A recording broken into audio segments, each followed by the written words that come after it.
이제 하나님 말씀을 받겠습니다. 이 시간 우리에게 주시는 하나님 말씀은 창세기 49장 22절에서 26절 말씀입니다. 구약 성경 79쪽에 있습니다. 창세기 49장 22절에서 26절 말씀을 한 절씩 교독하도록 하겠습니다. 요셉은 무성한 가지 곧 샘 곁에 무성한 가지라. 그 가지가 담을 넘었도다.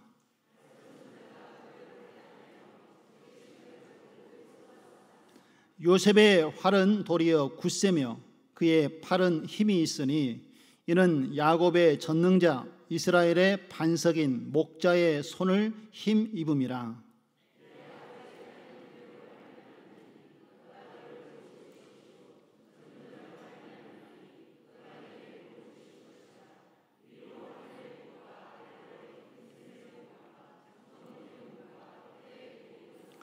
내 아버지의 같이 읽습니다. 내 아버지의 축복이 내 선조의 축복보다 나아서 영원한 산이 한없음 같이 이 축복이 요셉의 머리로 돌아오며 그 형제 중 뛰어난 자의 정수리로 돌아오리로다. 아멘. 우리 좌우 앞뒤로 한번 인사 나누겠습니다. 당신은 하나님의 축복의 통로입니다. 할렐루야. 하나님께서 우리를 자녀 삼으시고 또 하나님의 은혜 안에 거하도록 하시고 또 하나님의 그 약속의 축복을 받아 누리면서 다른 사람들에게도 이 복이 우리를 통하여 흘러 넘치도록 우리를 구원해 주신 줄로 믿습니다. 복음의 빚진 자의 심정을 가지고 내게 주신 은혜에 감사하고 또 그 하나님의 사랑을 이웃에게 나누며 함께 하나님을 섬기며 나아가는 저와 여러분 되어지기를 주님의 이름으로 축원드립니다. 여러분, 최고의 경영자 예수라는 책이 있는데요, 이 책을 로리 베스 존스라는 사람이 이 책을 저서를 했습니다. 그래서 이 책은 아시는 분들은 아시겠지만 당시에 베스트셀러로 알려졌던 책 중에 한 권입니다. 이 로리 베스 존스가 2001년에 책을 한 권 더 저서를 했는데요, 그 책 제목이 이렇습니다.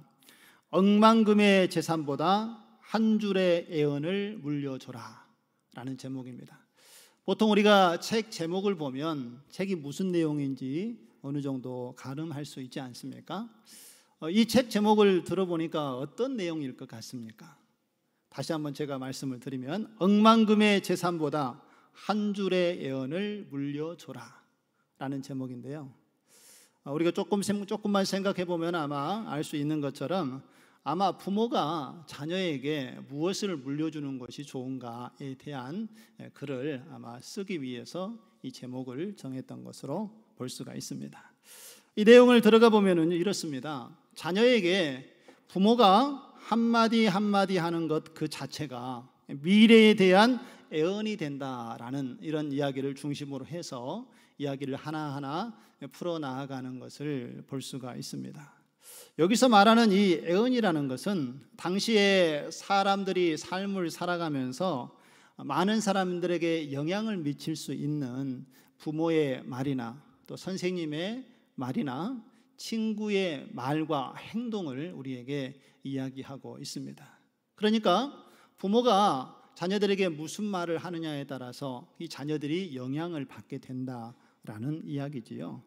그래서 이 책의 저자는 존 F 케네디도 그의 아버지의 애언에 따라서 그가 말하는 그 말과 행동에 따라서 미국의 대통령이 되었다라고 그의 일화를 소개하고 있는 것을 볼 수가 있습니다. 그러면 오늘 이 로리 베스 존스가 여러 이야기들을 했는데 제가 한 3문장 정도만 그가 이야기했던 핵심적인 내용을 함께 나누도록 하겠습니다. 첫 번째는 자녀에게 값비싼 물건이나 재산을 남기려 하지 말고 마음껏 평생 지워지지 않을 빛나는 애언을 남겨라 라는 이런 이야기를 책에 기록을 했습니다. 그리고 두 번째는 오늘 당신이 무심코 내뱉은 한마디가 자녀의 일생을 결정한다. 부모의 말에 대한 중요성을 이야기를 하고 있죠. 그리고 유언을 하되 축복되는 유언을 하라 라고 이렇게 강조하여 이야기하고 있는 책의 내용을 잠시 여러분들에게 소개합니다. 저는 이 책을 보면서 이제 우리가 앞으로 다음 주에 맞이하게 될 이 추석 명절을 어떻게 보낼까 한번 깊이 생각해 보는 시간을 가졌습니다. 여러분, 추석이 되면 어떤 시간들을 가족과 함께 보내십니까? 추석 때 뭐 드시죠? 송편을 주로 만들어서 드시지요. 뭐 송편만 드시겠습니까? 고기도 드시고 여러 음식을 만들어서 잡채도 하시고 또 이렇게 음식을 만들어 가족들과 함께 나누는 시간을 갖지요. 그리고 가정 예배도 같이 들으시면서 신앙의 교제도 하고 그동안에 만나지 못했던 가족들 오랜만에 만나서 회포도 푸시고 여러 이야기 나누지 못했던 것들 담소도 나누는 시간을 갖게 되지요. 그런데 추석을 가장 기다리는 사람들이 있습니다. 누가 이 추석을 가장 기다릴까요? 우리 자녀들이 기다립니다. 그 이유가 뭘까요? 할머니 할아버지 만나면 뭐가 들어옵니까? 이게 들어오죠. 그래서 아이들이 용돈을 받아서 명절을 좀 많이 기다리는 것 같습니다. 좋은 선물도 주고 또 용돈도 주면서 주는 사람도 즐겁고 받는 사람도 기쁘고 이런 명절을 우리가 맞이하게 되는데 저는 오늘 이 로리 베스 존스가 한 이야기를 묵상하면서 이번 명절은 조금 다르게 보냈으면 좋겠다 하는 그런 생각을 해보았습니다. 자녀들에게, 우리 손주들에게 용돈을 주는 것도 좋고 또 좋은 선물을 주는 것도 좋지만 좀 더 가치 있는 것을 아이들에게 주면 어떨까, 그런 생각을 해보았습니다. 오늘 로리 존스가 하는 이야기를 들어보면 그의 말 한마디가 자녀의 일생을 결정지을 수 있기 때문에 자녀에게 평생 지워지지 않는 빛나는 말을 아이들에게 해주라라고 이렇게 이야기하고 있는 것을 보면 아이들에게 용돈 또 선물을 주는 것도 좋지만 좀 더 가치 있는 것을 우리가 전해주면 좋겠다는 생각이 듭니다. 그러면 아이들에게 전할 수 있는 가치 있는 것은 무엇일까요? 아이들이 돈보다 더 좋아할 수 있는 가치 있는 것이 무엇일까요? 저는 생각하기를 우리가 하나님의 말씀으로 축복하는 진리의 말씀을 아이들에게 전하는 것이 가장 큰 은혜이고 축복인 줄 믿습니다. 우리가 하나님의 말씀을 아이들에게 가르치고 전했을 때에 이 아이들이 그 하나님의 말씀을 가슴에 새기게 된다면 이 말씀이 우리 아이들을 살리는 하나님의 축복의 말씀이 될 줄로 믿습니다. 그리고 그들의 앞길을 인도하는 하나님의 인도자와 같은 진리의 말씀 등불이 되어져서 우리 자녀들이 하나님 말씀 안에 거하는 은혜와 축복을 누리게 될 줄로 믿습니다.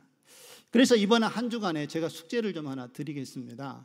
우리 자녀들 또 손주들 이렇게 조카들 만나기 전에 이번 한 주간 여러분들이 하나님께 그동안에 받았던 은혜들을 좀 깊이 생각해 보시고요. 우리 아이들에게 용돈도 주고 또 선물도 전할 때 용돈과 선물만 주지 마시고 여러분들이 그 용돈 봉투에다가 하나님의 말씀 여러분들이 좀 귀하게 여기시고 또 받았던 은혜의 말씀들을 한 구절 적어서 아이들에게 가정예배 드릴 때에 또 선물을 이렇게 용돈을 전달하면서 내가 받았던 하나님의 은혜, 내가 만났던 예수님, 또 성경의 여러 인물들을 아이들에게 또 전달하고 좀 의미 있게 그런 시간을 보낼 수 있는 이번 추석 연휴를 여러분들이 보내셨으면 하는 마음으로 여러분들이 그 일을 한번 이번 추석 때는 감당해 보셨으면 좋겠다 하는 생각이 들어서 말씀을 드립니다. 그래서 이번 추석에 자녀들에게 하나님의 말씀을 축복으로 증거하시고 또 하나님께서 주시는 그 풍성한 은혜를 함께 누릴 수 있는 저와 여러분의 삶 되어지기를 주님의 이름으로 축원드립니다. 자, 그러면 이제 오늘 말씀으로 들어와서요. 창세기 49장은 야곱이 그의 12 아들들에게 축복을 주는 말씀으로 기록이 되어져 있습니다. 그리고 오늘 우리가 읽었던 본문의 말씀은 야곱의 12 아들 중에 그의 아들 요셉에게 야곱이 축복의 예언의 말씀을 한 내용이죠. 야곱이 이 요셉에게 주는 이 축복의 예언은 그 여러 아들들 중에 가장 풍성한 축복의 메시지를 전하고 있는 것을 볼 수가 있습니다. 그리고 49장 전체에 그 축복의 메시지들이 계속해서 쏟아져 나오는데 이 요셉의 축복의 말씀 가운데 가장 이 축복의 절정을 이루는 것을 볼 수가 있습니다. 오늘 우리가 읽었던 이 야곱이 요셉에게 주었던 이 축복의 말씀이 오늘 저희와 함께 예배하는 우리 사랑하는 모든 성도들에게 주어진 하나님의 축복의 말씀 되어지기를 간절히 소망합니다. 그러면 오늘 본문의 말씀에 보면은 요셉이 이제 어떠한 하나님의 축복을 받았는지 함께 살펴보도록 하겠습니다. 오늘 22절에 보면은요, 요셉은 무성한 가지 곧 샘 곁에 무성한 가지라 그 가지가 담을 넘었도다 라고 이렇게 이야기를 하고 있습니다. 오늘 요셉을 담을 넘는 무성한 가지라라고 이렇게 비유로 축복의 말을 야곱이 하고 있는 것을 볼 수가 있는데요. 여러분, 여기서 무성한 가지라는 이 단어의 뜻은 이런 두 가지 의미를 가지고 있습니다. 이 첫 번째는 열매를 많이 맺는 가지라는 의미를 가지고 있고요. 그리고 번창하게 자손이 번창하는 것, 이런 의미를 가지고 있습니다. 그래서 오늘 야곱이 요셉에게 담을 넘는 무성한 가지라라고 하면서 그를 축복했던 것은 그의 후손이 하나님의 약속의 축복을 받아 많아지는 다산의 축복을 받게 되는 것이고, 또 일생의 삶 가운데에 그의 삶이 풍요로운 하나님의 축복을 받게 된다라는 의미로 그를 축복하고 있는 것을 볼 수가 있습니다. 그런데 여기에 좀 더 중요한 의미를 하나 더 우리가 놓치지 말아야 하는데, 요셉은 무성한 가지 곧 무엇의 곁에 무성한 가지라라고 이야기하고 있습니까? 샘 곁에 무성한 가지라라고 이야기를 하고 있습니다. 여기서 샘 곁이라는 말은 히브리어로 알레아인이라는 단어인데 매우 중요합니다. 당시에 이스라엘 백성들이 살고 있는 이 팔레스타인 지역에는 물이 부족한 곳입니다. 그래서 아무 때나 물을 쉽게 구할 수 있는 그런 지형이 아니어서 이 샘을 가지고 있거나 우물을 가지게 되는 것은 하나님이 주시는 가장 큰 축복 중에 하나라고 사람들이 여겼다라는 것이지요. 왜냐하면 이 샘 곁에 나무가 심겨지고 나무의 뿌리가 샘 곁에 그 뿌리를 내리면 그 나무는 가뭄이라는 재난이 와도 어려움 없이 그 자리에서 성장하고 자랄 수 있게 되는 것이기 때문이지요. 그래서 오늘 요셉이 무성한 가지, 곧 샘 곁에 무성한 가지로 그 가지가 담을 넘었다라는 것은 그가 하나님 곁에 함께 하셔서 하나님께서 부어주시는 은혜와 축복을 풍성히 누리는 삶을 살았다라고 오늘 우리에게 말씀을 하고 있는 것입니다. 그러면 여러분, 오늘 이 요셉이 이 무성한 가지가 되어서 그 담이 넘을 수 있는, 그 담을 뛰어넘는 하나님의 축복을 받게 되는 그 비결이 무엇인지 오늘 함께 살펴보고 또 그 은혜를 나누도록 하겠습니다. 첫 번째, 그 이유는 뿌리를 이 샘 곁에 두고 있었기 때문에 오늘 이 요셉이 받은 그 가지의 축복이 무성하여지고 담을 넘는 하나님의 은혜로 채워지게 되는 것을 기억하시기 바랍니다. 오늘 본문의 22절에 보면은 요셉은 그 무성한 가지, 곧 샘 곁에 무성한 가지다라고 말씀을 하고 있지요. 여러분, 나무가요, 그 무성한 가지를 내고 담을 뛰어넘어서 그 가지의 풍성함을 나타내고 열매를 맺도록 하는 공급하는 힘의 원천, 그 에너지가 어디에 있겠습니까? 앞서 우리가 말씀에서 살펴본 것처럼 그 힘의 원천은 바로 샘으로부터 주어진다는 것입니다. 이 뿌리가 샘 곁에 놓여져 있을 때에 그 물로부터 계속되는 영양분과 이 물을 풍성히 공급받다 보면 나무는 잘 자라게 되어 있다는 것입니다. 가지가 길어지고 풍성해지고 열매를 나타내게 된다는 것이죠. 이거는 오늘 요셉이 이 나무에 빗대어서 복을 받는 이야기를 비유로 한 것인데, 우리 영적인 상태에서 그러면 오늘 이 샘의 근원은 우리가 누구라고 생각할 수 있겠습니까? 바로 이 샘의 근원은 우리와 함께 하시는 하나님 되심을 믿으시기를 바랍니다. 우리의 인생에 찾아오는 모든 하나님으로부터 오는 지혜, 지식, 재능, 능력은 하나님을 향한 우리의 믿음이 주님 앞에 붙어 있을 때에 주어진 하나님의 축복이라는 것을 기억하시기 바랍니다. 하나님께서는 우리의 삶에 생명의 근원이 되시고 하나님 곁에 그 믿음의 뿌리를 내리고 있는 사람들에게는 하나님께서 그의 가지가 무성한 가지가 되어지고 풍성한 열매를 맺도록 우리의 삶을 인도하시는 축복의 약속의 말씀을 우리 안에 이루어 가신다는 것을 믿으시기를 바랍니다. 그런데 여러분, 우리가 요셉의 삶의 모습을 보면은요, 이 요셉이 살아오는 인생의 요정 속에 하나님께서 그의 삶을 보고 그가 형통한 사람이었다라고 이야기를 합니다. 그런데 그가 형통한 사람이라고 인정을 받았을 때의 삶의 모습이 어떠했는지, 그리고 무엇 때문에 요셉이 하나님 앞에 형통한 사람이라고 이야기했는지 창세기 39장의 말씀에 보면 우리가 그 의미를 알 수가 있습니다. 창세기 39장 2절과 3절의 말씀을 한번 보실까요? 요셉이 애굽의 종으로 팔려서 이 보디발의 집에서 하인으로 종으로 살아가고 있을 때 하나님이 요셉에게 하셨던 말씀입니다.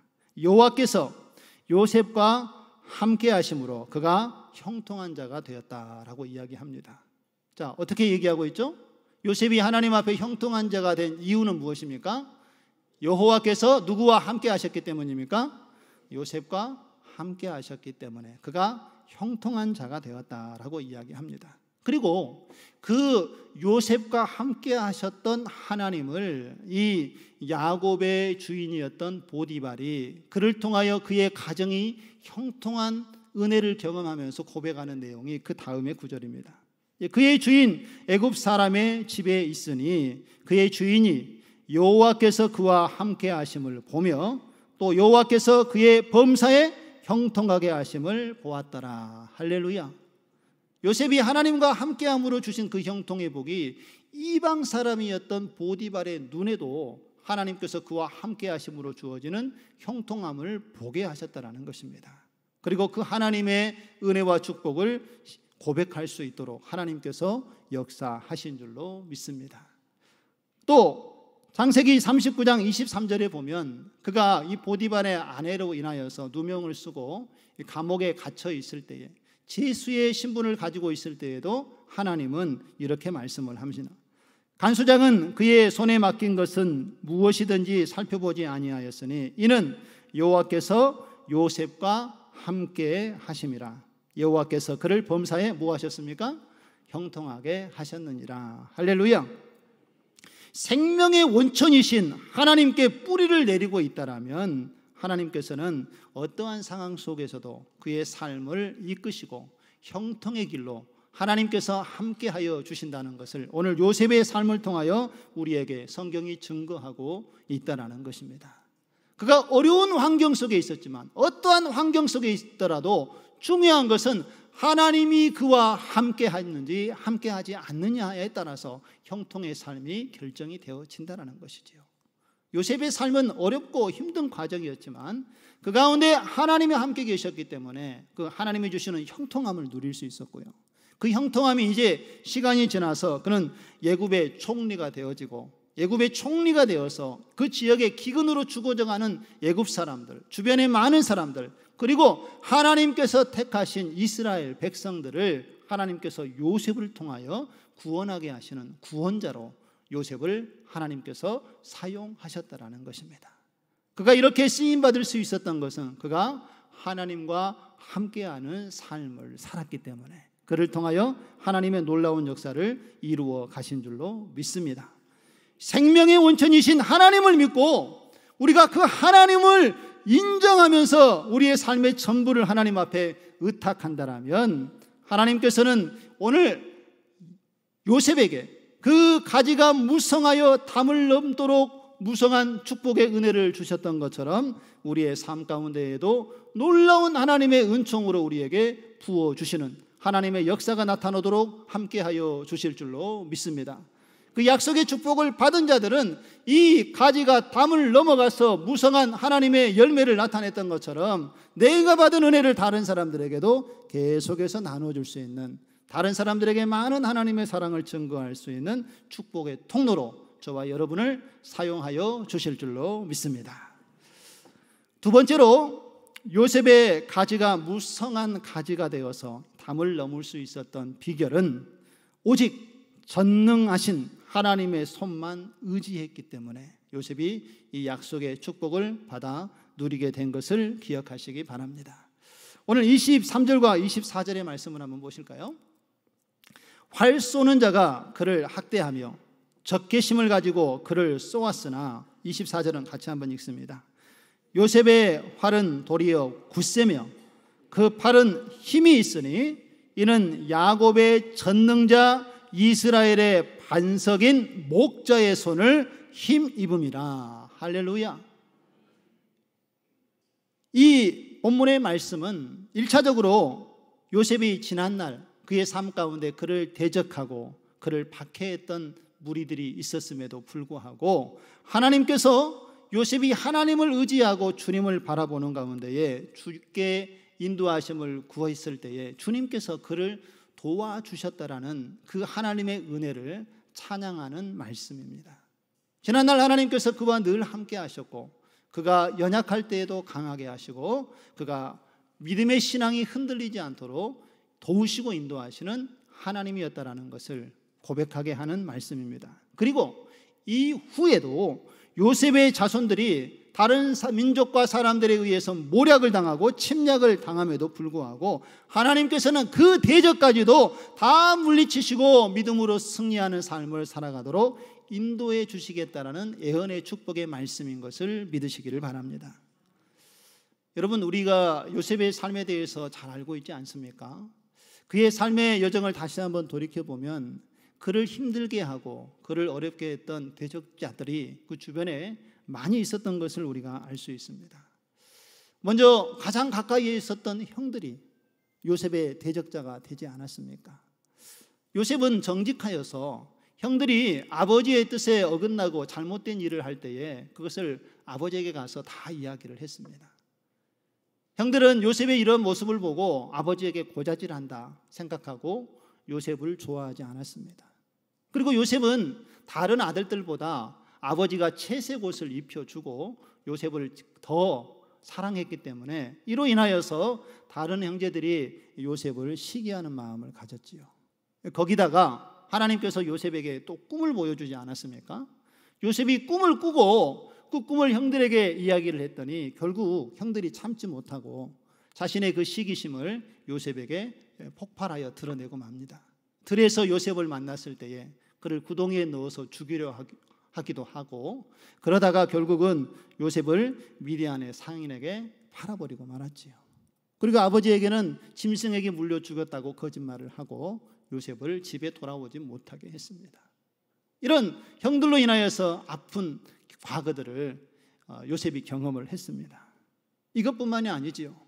이제 미디안의 상인의 손에 팔려서 애굽으로 흘러 들어가 종으로 노예로 그가 살아가고 있을 때에 그가 성실하게 하나님을 섬겨서 이 보디발의 집에서 총무로 인정을 받아서 가정을 잘 관할하는 역할을 하다가 또 이 보디발의 아내의 적개심 때문에 결국 요셉이 그 일로 인하여서 오해를 사고 또 감옥에 들어가게 되는 어려운 일들을 요셉이 경험을 하게 됩니다. 또 요셉을 적대했던 것은 여기서 끝나는 것이 아닙니다. 그가 애굽의 총리가 되었을 때에 물론 성경에서는 자세하게 이것을 묘사하지는 않지만 이방의 종으로 잡혀왔던 사람이 애굽의 왕 다음으로 위인자의 서열에 올라갔으니 당시에 왕의 곁에서 왕을 섬겼던 신하들이 얼마나 요셉을 시기하고 미워했겠습니까? 할 수만 있다면은 어떠한 방법을 동원해서라도 그를 끌어내리고 자기의 민족들, 자기가 그동안에 섬겨왔던 그 자리를 자신들이 차지하기 위해서 문제거리를 만들어내고 그를 끌어내리려 하지 않았겠습니까? 그런 어려운 환경 속에 늘 적개심을 가지고 요셉을 공격하는 일들이 있었고 많은 화살이 요셉에게 향하여서 그가 고난을 당하는 일이 있었음에도 불구하고 오늘 요셉의 반응을 한번 우리가 살펴봐야 할 것입니다. 요셉은 어떻게 반응을 했습니까? 자신에게 많은 대적들이 화살을 쏘고 자기를 공격할 때에 요셉은 너 왜 나에게 이렇게 화살을 쏘는 거야? 하면서 그 원수들을 향하여서 네가 한 만큼 나도 갚아줄 거야 라고 대적하는 모습을 한 번도 보이지 않았다라는 것입니다. 요셉은 오히려 자기의 대적자들이 자기를 향하여 공격할 때에 그는 대적들을 바라보는 것이 아니라 몸을 하나님께로 돌려서 하나님을 의지하는 믿음을 보여주었다라는 것입니다. 그리고 요셉은 애굽의 총리가 되었습니다. 왕 다음으로 왕의 버금가는 권력과 힘을 가지고 있었던 사람입니다. 그러면 자기가 당했던 일들을 생각하면서 지난 날을 보복할 수도 있는 충분한 힘을 가지고 있는 위치에 요셉이 놓여 있지 않았습니까? 그럼에도 불구하고 요셉은 자기의 힘을 사용하지 않았습니다. 형들이 음식을 구하러 왔을 때에 형들을 용서하고 용납하고, 형들이 요셉인 것을 알아보고 두려워 떨고 있을 때에 요셉이 형들에게 무엇라고 이야기합니까? 형님들 두려워하지 마십시오. 형님들이 나를 애굽에 판 것이 아니라 하나님께서 나를 이곳에 먼저 보내셨습니다. 우리 민족과 가족을 구원하기 위해서 하나님께서 하신 일입니다 라고 요셉이 형들을 안심시키고, 이 모든 일이 하나님의 섭리 가운데 이루어진 이름을 믿고 신앙의 고백을 했다라는 것입니다. 여러분, 요셉이 자기가 가지고 있는 권력을 세보면은 다른 사람들이 그에게 쏘는 화살에 비해서 요셉은 더 크고 강력한 화살을 가지고 있었습니다. 그럼에도 불구하고 자신에게 누군가가 이 화살을 쏘려고 할 때에 요셉은 그를 대적하는 화살을 손에 잡지 않았다라는 것입니다. 그리고 무엇을 붙잡았습니까? 오늘 25절의 말씀에 보면 이는 야곱의 전능자 이스라엘의 반석이신 목자의 손을 힘입음이라. 할렐루야. 요셉이 세상의 힘과 능력을 의지한 것이 아니라 전능하신 하나님의 손에 붙들린 바 되어져서 하나님이 하실 일들을 믿음의 눈으로 바라보았다라는 것입니다. 여러분, 우리가 살아가면서 우리의 삶의 현장 속에서도 크고 작은 일들이 우리 안에도 많이 일어나지요. 생각지도 않게 상대방이 나를 원수처럼 여기기도 하고, 또 나도 어려운 문제에 휩싸이면은 관계가 틀어져서 원수와 같이 사람을 대하지 못할 때도 있는 것을 볼 수가 있습니다. 여러분, 우리의 삶 가운데 그런 어려운 일들이 만일 이루어지게 된다면 우리는 어떠한 믿음이 필요하겠습니까? 저들을 원수와 같이 여기고 그들을 똑같이 우리가 대한다면 우리는 절대로 하나님의 큰 일을 이루어 갈 수가 없습니다. 왜냐하면 그들과 함께 뒤엉켜 싸우면서 한 발짝도 하나님의 뜻대로 하나님께서 원하시는 일을 걸어갈 수가 없기 때문에 그렇습니다. 그래서 원수와 같은 일들이 우리 주변에서 관계 속에 일어난다면 우리는 어떤 믿음의 자세가 필요하겠습니까?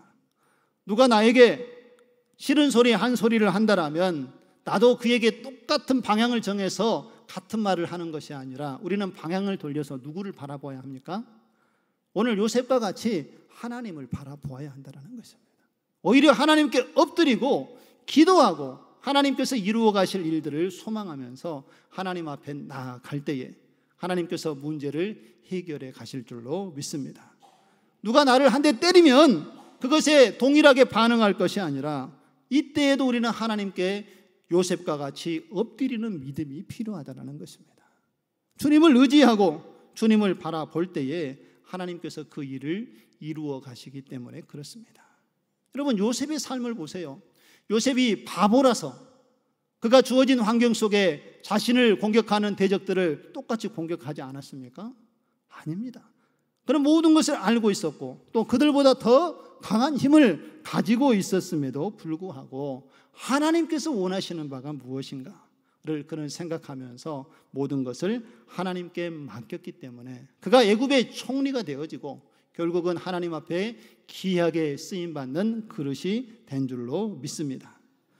우리도 이렇게 활 쏘는 자가 적개심을 가지고 우리를 향하여서 그 활을 쏠 때에 그들과 똑같이 대응하지 마시고 그들에게 그 화살을 날리지 아니하고 하나님을 바라볼 수 있는 믿음의 삶을 살아가기를 소망합니다. 왜냐하면요, 로마서 12장 19절에 하나님께서 이렇게 우리에게 약속의 말씀을 주고 있기 때문에 그렇습니다. 우리 같이 한번 읽어보시겠습니다. 내 사랑하는 자들아, 너희가 친히 원수를 갚지 말고 하나님의 진노하심에 맡기라. 기록되었으되 원수 갚는 것은 내게 있으니 내가 갚으리라. 주님께서 말씀하셨습니다. 할렐루야. 우리가 애쓰고 힘쓸 문제가 아니라 이 문제는 하나님께 맡겨야 하는 문제입니다. 그러면 하나님께서 문제를 푸시겠다고 우리에게 약속의 말씀을 주고 있습니다. 여러분, 선으로 악을 이길 수 있는 구체적인 방법이 무엇인지 아십니까? 그것은 악을 악으로 대항하는 것이 아니라 악을 선으로 대항하고 하나님의 말씀으로 축복의 말을 할 때에 우리가 선으로 악을 이기게 될 줄로 믿습니다. 이것이 내 삶의 선택이고 내 삶의 결단이며 복의 근으로 들어오는 축복의 통로가 된다는 것을 기억하시기 바랍니다. 어려운 상황 속에서 하나님의 말씀을 따라 의롭게 살고자 하는 자들에게는 하나님의 자녀가 되는 이 약속의 축복을 누리며 살아갈 수 있도록 하나님께서 도와주신다는 것을 믿으시기를 바랍니다. 그리고 오늘 요셉과 같이 그의 삶을 이끌어 가시는 하나님의 놀라운 손길을 함께 경험하는 저와 여러분 되어지기를 주님의 이름으로 축원드립니다. 그렇다면 우리가 하나님의 능력을 힘입은 자는 그의 인생에 하나님께서 어떠한 결과와 결말을 보여주시겠습니까? 오늘 25절의 말씀에 보면은요, 내 아버지 하나님께로 말미암나니 그가 너를 도우실 것이요. 할렐루야. 누가 도와주신다고요? 하나님께서 우리를 도와주신다는 것입니다. 내 아버지 하나님으로 말미암아 그가 너를 도와주시니 너희는 세상의 힘을 의지하지 말라라고 주님께서 분명하게 말씀을 하고 있는 것입니다. 성경에 보면은 방백들을 의지하지 말라라고 이야기를 하는데요, 이 방백이라는 것은 세상의 힘을 가지고 있는 사람들, 권력을 가지고 있는 그 사람들을 의지하지 말라라는 것입니다. 그리고 이사야 선지자는 이사야서 2장 20절에 보면은 너희는 너희의 인생을 의지하지 말라라고 우리에게 권면하고 선포하고 있는 것을 볼 수가 있습니다. 그렇다면 우리가 우리의 인생을 의지하지 아니하고 세상의 권력과 힘을 의지하지 않는다면 누구를 의지해야 되겠습니까? 오늘 시편 121편 1절에서 2절의 말씀에 보면은 우리가 누구를 의지해야 되는지 시인은 분명하게 우리에게 이야기를 하고 있습니다. 우리 같이 한번 읽어보실까요? 내가 산을 향하여 눈을 들리라. 나의 도움이 어디서 올까? 나의 도움은 천지를 지으신 여호와에게서로다. 할렐루야. 여호와 하나님이 우리의 도움이 되어 주시니 우리가 의지할 것은 오직 하나님밖에 없다라고 우리에게 말씀을 하고 있습니다. 우리가 하나님을 의지하면 나아갈 때에 반드시 하나님께서는 우리에게 복을 주시는데, 그러면 어떠한 복을 주실까요? 오늘 25절이 우리에게 그 약속의 축복을 이야기하고 있습니다. 25절의 말씀 우리 다시 한번 보실까요? 25절 전체를 한번 보여주실래요? 25절의 말씀에 보면 내 아버지의 하나님께로 말미암나니 그가 너를 도우실 것이요 전능자로 말미암아 그가 내게 복을 주실 것이라. 같이 한번 읽습니다.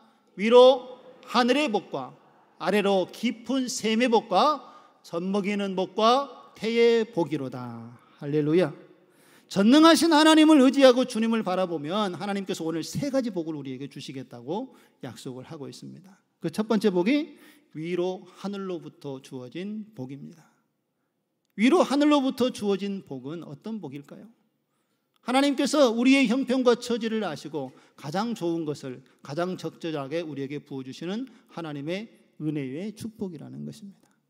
당시 이스라엘 백성들이 농사를 지을 때에는요, 하나님께서 이른비와 늦은비를 주지 않으면 그 땅에서는 농사를 지을 수도 없고 소득을 거둘 수도 없습니다. 아무리 밭을 잘 갈아놓고 거기에 씨앗을 좋은 씨앗을 뿌렸다 할지라도 하나님께서 적절한 때에 비를 주시지 않으면 그 씨앗이 싹을 내지 못하고 열매를 맺힐 수가 없다라는 것이죠. 우리의 인생의 여정도 마찬가지 아니겠습니까? 우리가 믿음의 길로 하나님을 바라보고 걸어갈 때에 우리의 힘으로 할 수 없는 일들은 하나님께서 도우시고 우리의 필요를 가장 좋은 곳으로 채워주시는 하나님 되심을 믿으시기 바랍니다. 우리가 뿌리를 하나님의 가까이에 두고 있을 때에 이 약속의 축복이 하늘로부터 주어지게 된다는 것입니다. 두 번째로는 아래로 깊은 샘의 복을 주시겠다라고 약속을 하고 있습니다. 이것은 땅으로부터 오는 축복의 말씀을 이야기하지요. 팔레스타인 지역에는 물이 부족하기 때문에 하나님께서 비를 주시지 않으면 농사를 짓지 못한다고 하지 않았습니까? 가뭄이 들면은 농사를 할 수가 없죠. 그런데 샘을 가지고 있는 사람이나 우물을 가지고 있는 사람은 그 우물에서 물을 구할 수 있기 때문에 그 가뭄을 이겨낼 수 있게 된다는 것입니다. 하나님께서 이와 같은 복을 주시겠다라고 약속의 말씀을 주고 있는 것입니다. 고난을 당하고 어려운 환경에 처해 있어도 그 길을 이겨낼 수 있는, 피할 길을 내시고 인도하시는 하나님이 되어주시겠다라고 오늘 약속의 말씀을 주고 있는 것입니다. 그리고 마지막으로 주시는 복은 젖먹이의 복과 태의 복인데, 이거는 많은 자손의 복을 주시겠다라는 하나님의 약속의 말씀입니다. 과거에는 이 자손들의 숫자가 많아야 그것이 힘이고 능력이었기 때문에 다산을 하고 많은 자손의 축복을 얻는 것이 그 족장과 또 나라의 경쟁력이고 힘이었던 것을 볼 수가 있지요. 그래서 하나님께서 이 자손의 축복을 주시겠다라고 말씀을 하고 있는 것입니다. 우리가 하나님의 앞에 깊은 뿌리를 내리고 하나님의 능력을 의지하며 나아갈 때에 하나님께서는 하늘로부터 복을 주시고 땅으로부터 복을 주시고 우리의 후손들이 그 복을 누리며 살아갈 수 있도록 우리에게 은혜와 축복을 주신 줄로 믿습니다. 그러면 후손들이 어떠한 복을 더 누리게 되는지 이어서 26절의 말씀에 좀 더 자세하게 말씀을 하고 있습니다. 우리 한번 같이 읽어보실까요? 내 아버지의 축복이 내 선조의 축복보다 나아서 영원한 산이 한없음 같이 이 축복이 요셉의 머리로 돌아오며 그 형제 중 뛰어난 자의 정수리로 돌아오리로다. 할렐루야. 이 말씀은 무슨 하나님의 축복의 말씀입니까? 여기서 내 아버지라는 것은 바로 지금 야곱이 이야기하고 있기 때문에 내 아버지는 야곱을 이야기하는 것이죠. 야곱의 축복이 내 선조의 축복보다 나아서, 선조는 누구를 이야기하겠습니까? 아브라함과 이삭을 이야기하겠죠. 하나님께서 아브라함에게 그 자손의 축복을 주시겠다고 이미 언약으로 선포하지 않았습니까? 그런데 이 아브라함에게 주어진 축복이 이삭에 이어지고 또 이삭에서 이어진 축복이 오늘 야곱에게 이어지는데, 이 축복이 아브라함의 때보다 야곱의 때에 더 풍성한 하나님의 축복이 되어지고, 이제는 야곱에게 주어졌던 축복이 요셉에게 전달되어지는데 더 풍성한 하나님의 은혜를 누리도록 하나님께서 이끌어 주신다라고 오늘 야곱이 선포하고 있는 것을 볼 수가 있습니다. 여러분, 우리가 하나님의 약속의 말씀을 붙잡고 주님을 의지하고 신실한 믿음을 가지고 주님을 의지하고 나아갈 때에 우리에게 하나님께서 은혜의 복을 주시지만 이 복은 거기에서 그치지 않고 우리의 후손들에게 이어지는 축복으로 하나님께서 이어가신다는 것을 기억하시기 바랍니다. 우리가 그 믿음으로 하나님을 바라보고 우리의 후손들이 더 잘되고 더 하나님의 은혜의 축복 안에 거하기 원하신다면 저와 여러분이 이 시대에 바른 믿음의 신앙으로 하나님을 섬기고 또 그 하나님의 말씀을 후손들에게 잘 전달할 때에 그 약속의 축복이 천대까지 하나님의 은혜로 이어지게 될 줄로 믿습니다. 이제 오늘 말씀을 맺겠습니다. 오늘 본문의 말씀은 야곱이 유언 가운데에 그의 아들 요셉을 축복하는 말씀입니다. 그런데 여러분, 이런 질문을 한번 하나 해볼 수 있죠. 그렇다면 무조건 원한다고 다 이루어질까요? 무조건 우리가 하나님 나라의 복을 선포하면 그것이 우리 안에서 다 이루어지는 역사가 우리에게 나타나게 될까요? 그렇지 않습니다. 오늘 요셉이 이 야곱을 통하여서 주어진 약속의 축복을 누릴 수 있었던 이유는 무엇입니까? 그가 하나님 곁에 뿌리를 내리고 하나님을 의지하고 신뢰하고 주님을 바라보았기 때문에 하나님께서 요셉에게 그의 가지가 담장을 넘어서 무성한 가지가 되도록 은혜와 복을 내려주신 줄로 믿습니다. 하나님께 깊은 믿음의 신앙의 뿌리를 가지고 흔들리지 않는 믿음을 가지고 내 능력을 의지하는 것이 아니라 하나님의 능력을 의지하고 주님을 바라보았을 때에 하나님께서는 이 언약을 성취하시고 그 약속의 축복을 후손들이 누리며 살아갈 수 있도록 함께하여 주신다는 것입니다. 오늘 이 시간 하나님의 자녀가 된 저와 여러분들도 이 하나님의 약속의 복을 누리며 살아가기 위해서는 반드시 기억해야 할 중요한 사실이 하나 있습니다. 그것은 우리 하나님께서 주시는 은혜와 축복을 누리기 위해서는 우리 모두도 하나님 안에 거할 때에, 하나님 안에 뿌리를 내리고 주님의 능력을 의지할 때에 그 약속의 축복이 우리 안에서 이루어지게 된다는 것을 반드시 믿고 주님을 바라보는 저와 여러분의 삶 되어지기를 소망합니다. 주님을 의지할 때 하나님께서 우리를 도와주시고 하늘의 복과 땅에서 솟아나는 샘의 축복과 자손의 축복이 우리에게 풍성한 하나님의 은혜로 채워지는 하나님의 놀라운 약속의 축복을 누리게 될 줄로 믿습니다. 그 하나님의 사랑이 이번 추석 명절을 지내면서 우리 안에 풍성한 하나님의 사랑으로 채워지기를 주님의 이름으로 축원드립니다. 우리 다 일어나셔서 오늘 함께 찬양하는데, 오늘은 우리가 서로를 하나님의 이름으로 마음껏 서로 축복하는 시간을 가졌으면 좋겠습니다. 오늘 요셉이 그의 가지가 담장을 넘어가면서 다른 사람들에게 하나님의 복을 함께 나누었던 것처럼 우리가 받은 은혜와 복을 함께 나누고 또 그 은혜의 풍성함을 함께 누릴 수 있는 우리의 모습이 되도록 서로를 바라보면서 함께 축복하도록 하겠습니다.